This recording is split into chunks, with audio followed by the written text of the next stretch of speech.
approve. Are we on? We're getting real, folks. This is going to get really real.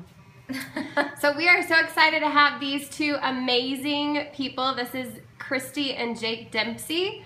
They are Crown Diamonds in our organization, and we're going to talk about network marketing, totally uncut, really getting real. So Dustin and I are going to interview them, have some questions, and then we are going to open this up for those of you out there that have questions. And if you are in, Brittany Copes. Hey, Brittany. Yes, tap, tap, taparoo. You know my wording, Caitlin. Tap, tap, taparoo. Yeah, anyway, this is going to be awesome. We're going to kind of keep it short and sweet. Let me flip the camera for you. And what's really cool is that we're going to do this twice. So I'm going to be interviewing, well, Dustin and I are going to be interviewing the Dempseys, and then we're going to cut the interview, and then the Dempseys are going to interview us. So make sure that you are following Jake and Kristy, and their handle is the Dempseys. That's the, which hopefully you'll know how to spell, T-H-E, and then Dempseys is D-E-M-P-S-E-Y-S. Make sure you're following that so you can get some even more laughter after this little segment. So I'm going to ask some questions, and so is Dustin.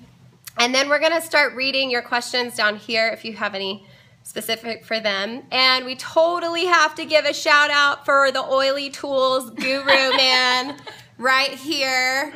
If you are in our specific network marketing company, you know who you are. You need to get Oily Tools because it just rocks my world. It's what is it? Oily Tools is so much more. Stats and so with much stats. Anyway, all right, so let's get down to business. The first question that I would like to ask Jake and Kristy is why network marketing, and how did y'all decide that this was something that you wanted to pursue? This is like 4 questions in one, I guess.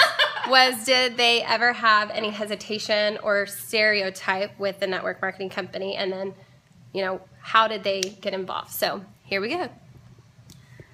Okay, I guess we'll start. I think this definitely wasn't purposeful or intentional to start out with. So network marketing wasn't really something that I truly understood everything about to start with.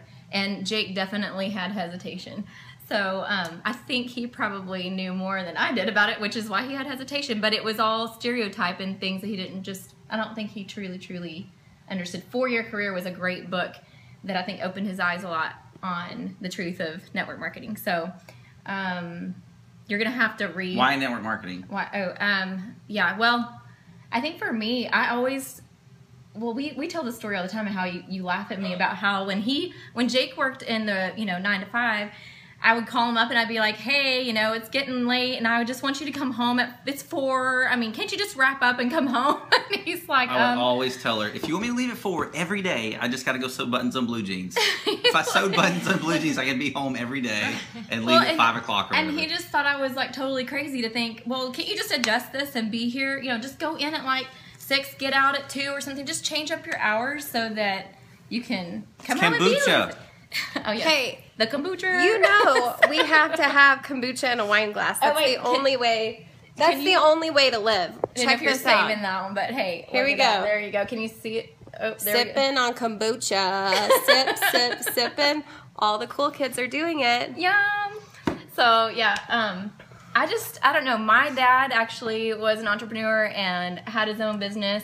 We had a basement in our house and he was a printer. And so my entire life I had access to my dad 24/7, and whenever I needed him, I just would go downstairs and say hey, and that was normal for me. So whenever Jake and I started a family and I wanted him to come home, be with the kids and do something, I just expected that. So yeah, I think that's when it really started turning his wheels of thinking of starting his own business and company to give him that flexibility. So when I found the company I'm in and I found a passion for it and I started realizing what the flexibility was, where I could earn an income, share what I was passionate about, and have the flexibility hours. I mean, it was like a win-win-win all the way across the board. Right. So yeah, I think Kristy's like always had this kind of entrepreneur mindset for the family. I remember when I was doing the corporate kind of job 9 to 5 and doing well. We were doing well with that as as my profession. She would always ask me, like, always, I mean, when are you gonna go start your own business and leave and stop doing this? And I'm like,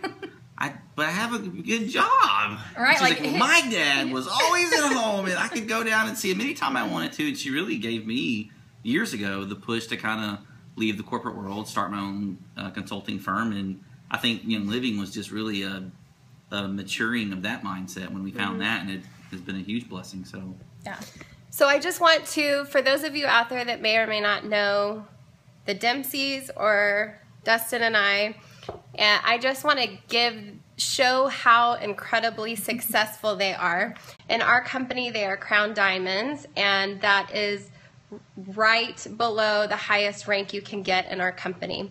So if they wouldn't mind sharing, what kind of team size have you grown to? 6. No, I'm kidding. 6 people. Isn't that amazing? Do this. Yeah. No, it really, I mean, when I say this number and people ask me that question, I always have to preface it with, you have to keep in mind that it is not the number of people that I have gone out and brought into this business. There are, I mean, the percentage is so Just small. come out with a number. So, the group is about around 15,000. 15,000 people on their team. That's why I'm interviewing them, because they know what they're doing, right? I love all the hearts that we're getting for this.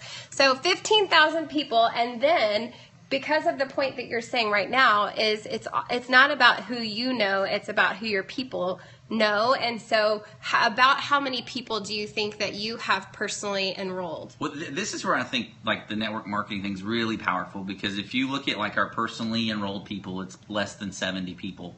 So we've got a team of over 15,000, but we've personally enrolled about a little under 70 people. And if you actually sit and do the math, I recently did this, right? If you are an enrolling machine and you enroll 2 people every month for an entire year, you end up with a team size of 25, right? The 24 people you enrolled plus yourself. But if you really adopt this idea of duplication and teaching other people how to enroll, if everyone on your team enrolls 1 new person, just 1, so instead of doing 2 a month, every new person enrolls 1 person a month, you end up with a team size at the end of the year of like 4,097. So, I was going to say, he definitely knows the numbers. I am paying attention to him, but I'm also like breaking my neck trying to read the comments over here. So I think that's the real power, right? We try to help other people learn how to do the business, how to duplicate and enroll new people, where you don't have to be, this enrolling machine to grow a nice sized team. So yeah, and just to answer, I think it was Love, Pray, Oil that had popped up and said, how long have we been building? So in April this past year, it was 3 years. So just a little over 3 years we've been doing this. So yeah, it's pretty amazing. And I tell people all the time that start this business, the duplication is what it's all about, because you don't start out moving at this skyrocket pace where you've got 1,000 people coming in a month. I mean, it takes consistent work and effort, and everything you do, you have to think about duplication. How are you teaching somebody? How are you coaching and mentoring somebody? Because that's exactly what's going to happen moving forward, and that's really how you can measure the key of success in your business of network marketing is duplication. So someone I'm sorry, folks. We gotta cut. I gotta stop this right here. Check out what my husband is doing. I'm adding hearts. Tap, tap, taparoo. Is that not hysterical? So is he the only one doing all the hearts that I just now saw that? That's hysterical. Okay, there's lots of colors, so clearly there's more people on there. But I'm not even tapping. And again, squirrel brain, so I'm listening, but I totally cut him off. There's your squirrel. There's lots of squirrels. There's a good one. Yeah. Squirrel. Okay, so I'm not sure you were finished with your answer. Were you? Well, I was just going to on? add. Someone asked how long did it take? So I answered that with them. You did. So April was 3 years. 3 years. Yeah. Mm-hmm. Yeah. 3 years. Was there another question? So I want to ask this question. The Dempseys. There's another. And that would be, how has network marketing affected your family, and is that different than your childhood? So I'll start, and we'll talk. I think it'd be neat to kind of learn about our just childhood.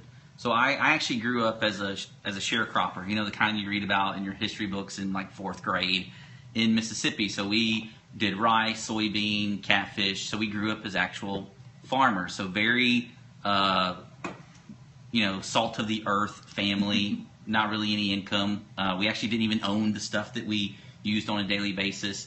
And the idea of growing wealth was just something that really wasn't even in our vocabulary, really. And Kristy's childhood. Yeah. For me, like I had mentioned, my dad worked from home. He was an entrepreneur.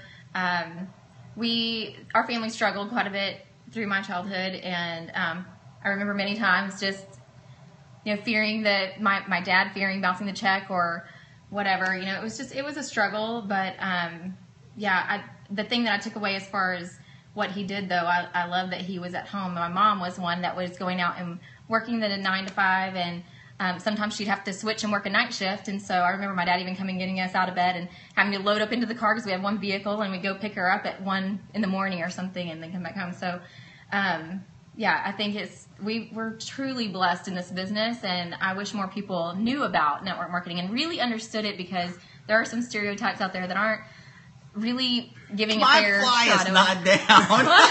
Who is that? Who's saying that? I was about to block that person. Do you know this person? Because I'm like, who keeps saying flies are that down? sounds like something Sarah Hardin said. It was Sarah. Like, I think Sarah started. Yes, I was going to say Well, when that. the Had to camera be went Sarah. on me, it didn't say Jake at first. Yep, that's Sarah. Hey, Sarah. So what do you think, though, is the biggest difference that network marketing has done for our family versus as a kid? Flexibility, I think, hands down, is the biggest value add in this business versus any others. You kind of get to be your own boss, and if something happens where you really need the time to shift somewhere else, you can. And then that duplication, that compounding effect of just, showing other people how to, or empowering other people to then do what you're doing too. So that's a really big joy that you get. Whereas in the corporate world, you train people, but, there's really no deeper connection. And I feel like in network marketing, you really get to know people, you bond, you create friendships, and we were just in Paris. We were in Croatia and Paris. We were on a cruise because of this company, and they gifted us these amazing trips. So not only do we get to see the world, but we get to then spend more time with other people in the company and get to know them and create amazing memories. Our kids came with us on the Mediterranean cruise, so what an amazing family experience that was. We definitely didn't have that growing up.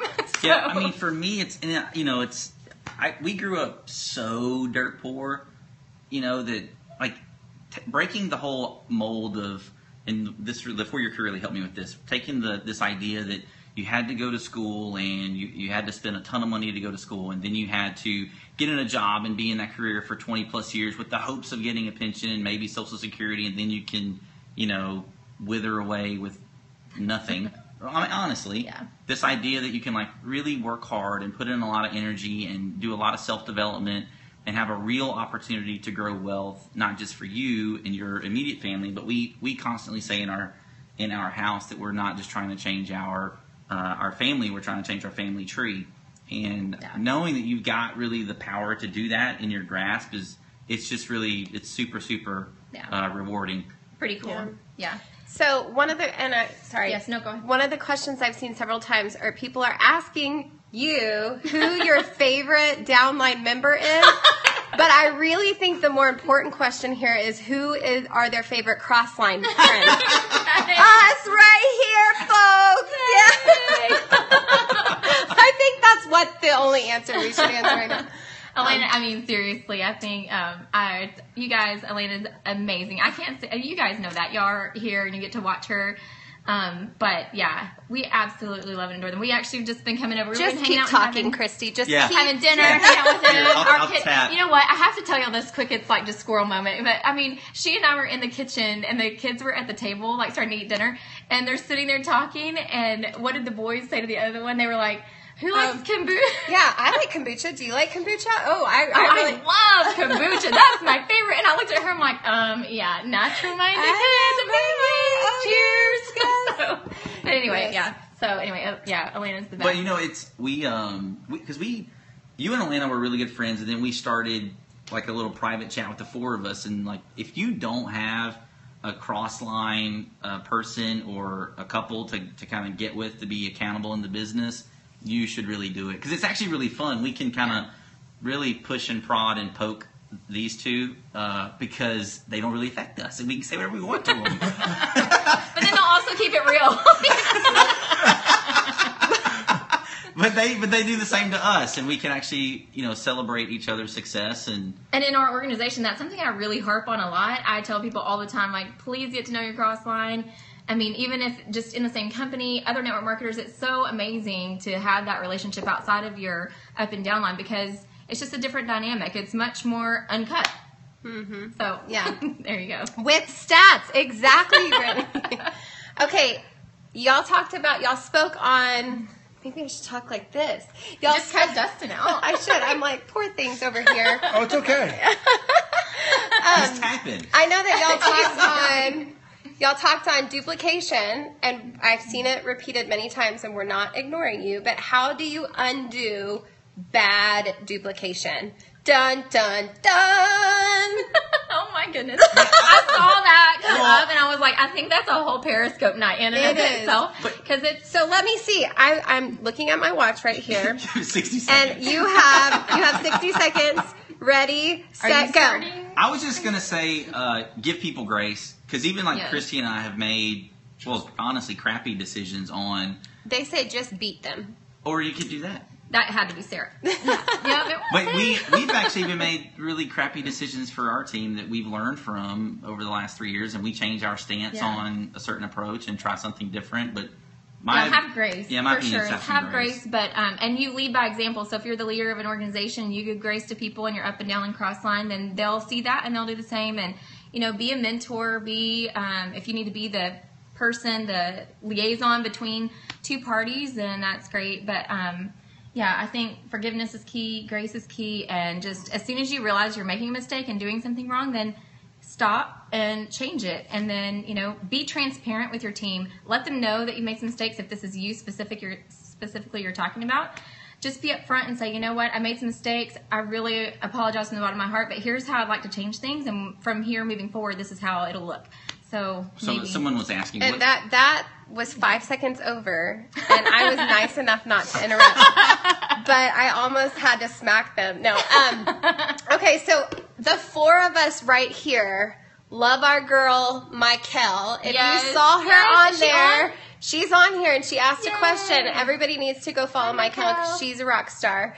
And she spoke at Mastermind in front of how many thousands of people were there? It was a 3,000 or 4,000 people. Oh, that was With like 3-minute warning, and she was amazing. Oh my So gosh. anyway, Yeah, we were both It was there, all right. and I was stunned and Someone floored. was asked. That she was girl great. See, is there she is. amazing. Hi, in the Hey. yellow, Michael. Everybody go follow Michael because you're wish going to you were love here. what she's going to, share. But she was saying, could y'all share some of the mistakes and what you did to correct them? When we were talking about, look at his face. Jake's face was like, I'm thinking. No, I'm just- This is all. we were talking about how do you undo bad duplication, and you were talking about mistakes. So she was, I think, wanting you to go into that a little bit further, which it was past 65 seconds, but we're going to keep talking about it. What's a specific A example? very specific. You know what? I don't know. I'm really not. If I had to think through some, I think sometimes it's relationship based. Sometimes you make mistakes in relationships within your organization, and I think just like life in business, they really come together in network marketing. You really don't have a defined line sometimes between the two. So the relationships you form in your organization, just like your friendships and things like that, they can really meld together. And sometimes, just like you are with your friends, you have times you butt heads or things happen, and so I think in that area, sometimes you can disagree with leaders, and that's really hard to get past. And so being transparent and at least giving the person an opportunity to make things right and moving on is great. I would say the biggest thing that would hold you back is grudges and not being transparent and not bringing things to the table and agreeing to accept those differences and move forward. So I think because network marketing is so much about relationships and people, then that's probably one of the biggest barriers that I see is just, those personal conflicts and stuff. Yes, we have forgiveness oil for a reason. Well, I'll give you two quick, really specific examples. 5 seconds. No, I'm kidding. I'm kidding. No, this should be quick. One is Kristy's first year of the business. She decided not to go to convention. Yes, I think that she was executive or... No, I don't... Well, I started in April, and then it was just 2 months later. I remember my upline, she was several lines up. She invited me to come, and I was like, you're crazy. I'm only a couple months in. There's no way. And then didn't make that. But having gone now, it's like convention is so huge for people. It is. And the second thing was we had actually qualified for a trip with Young Living, the Alaskan cruise, and we decided not to go. And Kristy went on a few trips, to Silver Retreat and then to Ecuador, and we went together to Diamond Retreat. And I remember thinking after Diamond Retreat, there will never be a day when we're offered to go celebrate with all of these other people in the business and continue networking with these other leaders from around the world, not participate. Yeah, from around the world. It's so crazy. I grew up in the same house my entire life, all 18 years of my life, and Jake laughs at how sheltered and uncultured I was. So it's really cool to know people now, in Denmark and Hong Kong and Singapore and stuff. It's really fun. So anyway, I think that's it. Okay. Hey, honey. How you doing back there? Oh, totally tubular. I think he's still hearting. I'm over here. He's gonna win at the heart. At the hearts. So I want to personally know one of your biggest challenges that you face as a leader. Well, pow! I think one of the biggest challenges really is, I think it's balance. But, finding balance and everything. But at the same time, it's on the flip side, you really have the opportunity to mold and customize your balance. I mean, you think about people that have 3 jobs or 2 jobs, they really can't customize it. So I think you have the luxury in network marketing to really shape and mold in the different places and areas that you put your time and energy. So going along that lines, it's important that you really pay attention and delegate out where you want to spend. Sarah says that she is your biggest challenge, be honest. Thank you so much for remembering I'm not sure who this Sarah person is, but I'm liking you. Yes, we like Sarah. I think the biggest challenge that I see, Sarah rocks not just in Kristy, but other leaders, is they attain this great level of success, but they don't have the confidence to call themselves a leader and actually feel like they can lead people, but you didn't get to whatever rank or whatever position you're in because you weren't a great leader. So embrace that you're now leading a group of other people and you're growing other leaders, and use that as a tool to motivate you and make you want to go do personal development and actually grow yourself and become a better leader. But there's something in there for you to kind of get where you are, and you need to leverage that and believe in it. Okay, so we're keeping this short and sweet because we're about to do this interview on the flip side. Yep. So make sure that you are following the Dempseys, and then you'll get to hear a little bit more from Dustin and me, Raher. But I'm going to open this up to asking, what do y'all want to ask the Crown Diamonds sitting right here in my office? And I'm not going to be able to, answer all of these, but we will get to some. So let's see what your questions are. Somebody sat next to Sarah on the plane. She was a challenge. No, I think I didn't realize that. Thank you for oily tools. Woo woo. Who is that? Leah Jarvis. All right. Awesome. Thanks for using it. Name, I'm going to Sadler says how to get downline motivated. So how about you say your top 2 thoughts on how to motivate your downline? Do you mean to talk on this? Yeah. He's like, I don't know anything other than oily tools. No, I'm just kidding. He's a rock star too. I keep going back to people in relationships because honestly, you can't do anything for your team or downline without having a good relationship and knowing who they are and what their motivation is. Elena talks all the time about your why and really, I really knowing do. what that is. So I think she would agree with me on that motivating your team really does come down to having a relationship with them and helping them find their why if they don't know it yet.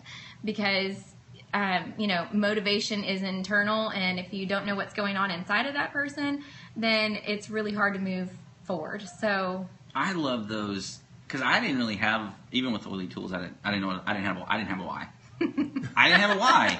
Like I had a what, in terms of how I did my work, and I loved what I did.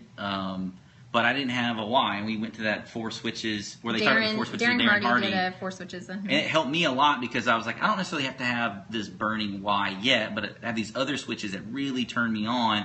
And then later, I actually figured out what my why really was, and it helped me a lot. So which, well, I talked about in Oily Tools. It's a long story, but the gist of it was Oily Tools is kind of a ministry for me because I grew up so poor, and we've been able to, grow my business and Kristy's businesses and attain a level of success. And it is fun to grow wealth for yourself, but it is nothing compared to helping other people attain wealth. It's so fun. Like, it's kind of addicting, right? You help other people grow businesses and get successful, and that's very rewarding for me. So that was my personal. And I want to go back really quick because I see some people here and there and the why. I mean, if you don't.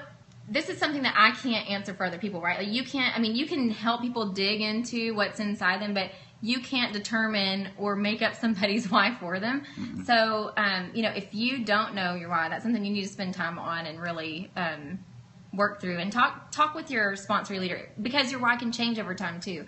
So it could have started out as something, and then after time, things may change. So yeah.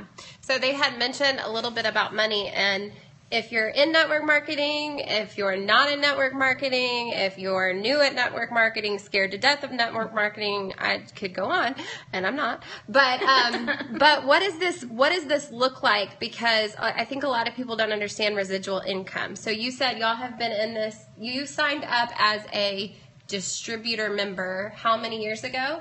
A little over 3.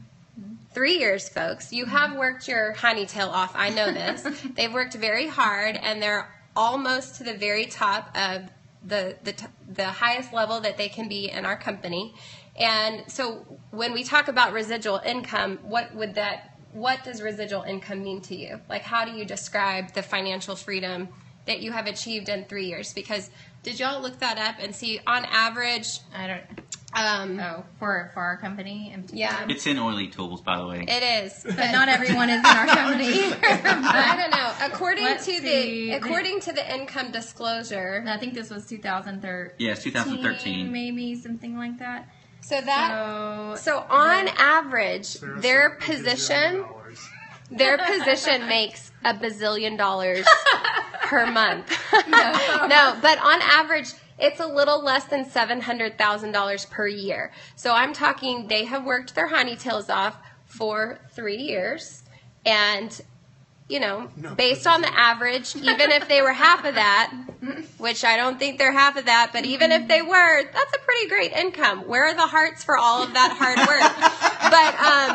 But yeah, it's basically just a boatload of money, right? So what residual income, can you speak just a minute on that, and then I'll take one more question, but just because I don't think people get residual income. The easiest way to describe it, right, is if you have a current job, you go to your job and you either are on a salary or you punch a clock. At the end of the day, if you stop punching the clock or you stop going into the work or into your job, you won't get a check. And you'll probably get fired. And you'll get fired, yeah. So network marketing is about actually firing them, right? That's what's great about network marketing. You fire your boss, and you build a business where you're actually generating revenue that even when you aren't putting as much energy into it, or even sometimes no energy into it, the revenue actually still comes in the door. Now, with any business, though, it does still require you to actually care and feed for your business because you want it to grow, but it means that it actually has a real asset value. And one of the things I love about the 4-year career is they use the simple model of taking whatever your monthly income is in terms of residual revenue, you multiply that by 200, and that gives you what's called the asset value. And all that's really saying is, and I'll use simple numbers. Let's say, yeah, I like numbers. Numbers. Break out your pen, folks. All those people that love numbers. Let's pretend you got $1 million right now in cash, but you wanted to actually make money each month off of that $1 million, right?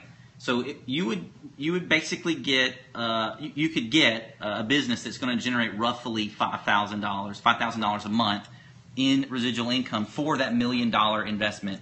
So if you take your Young Living business or any other network marketing business and you actually take that monthly residual income value and multiply it by 200, that actually represents the, what does that say? All about seriousness. But that tells you really what you're growing. And actually, I started talking with even our team members about using oily tools, because people would say, man, my check only went up $100 this month, or my check only went up $50 this month. But what you really have to do is multiply that $100 a month increase by 200, and that tells you how much more value. Is anyone else lost right now? Because I'm like, huh? Like, do you feel this way, or is I'm just squirrel over here? I feel like this is a whole nother Periscope. Yeah, they're lost. They're lost. Sorry. Totally lost. Yes. Okay. Basically, residual income will rock your ever-loving socks off. Yes. What is that quote where they Mind-blowing. say, like, if you really and truly understood it, you would go through a brick wall to get to it? Yes. It's But so isn't true. that we were talking about this earlier tonight. Like, we all had, other jobs before network marketing, and once you learn what network... It's a light. Squirrel It's moment. up. Sorry, they said, what's up behind my head? It's a light. When you learn what network marketing is, you feel so dumb that you did That you the waited other- so long I hate to get say on. that, but you're like, what was I thinking? Why does it Yeah, everyone yeah. know? Yeah. Okay. Okay, Okay. we're taking one question, and then hold your questions for the book outs. What? Look, he's like, Sorry, I'm he's looking at still over Periscope. here, like, I'm not tapping watching right our thing. I can't see the It's phone. actually kind of cool because you can see on there that there's a slight time delay. So There Yeah, is it a is. time just delay. so you guys know, if y'all pop up a question, and I knew this, I was going to tell us on like a 101, that when you pop up a question, it takes us a couple seconds to that's a actually great see question. it. So, yeah, don't think that we're ignoring. Sometimes it's just taking a second to see it. Okay. Did you see that? It What? Oh, I so didn't it see it. said, why do you need to continue putting energy into your business once you've I'm reached... sorry, but I'm pretty sure I was the host. Oh. And I'm I thought like, it was a... You'd love... I'm just kidding. There was another question I wanted to say, but Yeah. we're going. If you did not get your question asked, go onto theirs to ask it, because clearly he is going He's to ready take to over the host. show. He's ready. Go ahead with the question. No, it was... Never No, mind. seriously, good. I'm It just said, teasing. why do you need to continue putting energy into the business once you've reached a certain level of Of financial success that you like? That is a really good It's a great question. See? Yeah. Yeah. It's a great one. Yeah, I think that... Whoever said that, good job. Sorry about the other question. Yeah, I mean, well, here's the deal too. So we talked about that there were people that we personally enrolled, and so that whole duplication thing happened. So if I stopped communicating, talking to, and trying to work to inspire, and being there and having a relationship with all those people I personally enrolled and created relationships with outside of personally enrolled, because you create relationships all throughout your organization. But if you just went off the face of the earth and those relationships were just gone, then what do you think is going to duplicate for them to their people, and it just has that kind of waterfall effect. So that's kind of my first thought. What's yours? That's the yellow answer. The green answer Here comes is the numbers. Well, the green, red She's answer. all about Oh, relationships. dude, Kristy Yes. is yellow. Like the other colors, I'm not sure they are. Those crayons aren't in her box. But the green answer is that even when you attain a certain level of kind of financial success that you really like, you always have attrition in any business, not just network marketing, but even if you're in the corporate world, you have attrition. If you're on a sports team, there's always attrition, which means people leave. If attrition. But It's sorry, a big word. yeah, whatever. Yeah. But I was just saying, like, you Library of Alexandria. Yeah, I knew Have you you ever were- I heard knew him you- say that? No. It'll come up at some point. But as people need additional motivation, or some other folks decide that they don't want to do the business, you keep putting energy in so that you've got new people coming into the business, and you're continuing to motivate others to be successful. So that's why you need to keep putting. It's not something you can just walk away from and say, woohoo, I'm done, and be done forever. Yeah, cool. Okay, wasn't that fun? Did y'all learn something awesome? Give them a high five. Thank you guys Right for there. listening to us for so long. Woo, high five. High five. Tap for Alyssa. They are Or- rocking it. And Alyssa. Yeah, too. Alyssa. Hopefully she's out there. What? He said Alyssa. I and he said meant tap for Atlanta. Alyssa. I mean Atlanta. We said, but Or Alyssa. Yeah, we too. love We Alyssa love too. Alyssa. She needs She's she a needs to sponsor, start so- broadcasting. Yeah. I Is know. the thing. To get out.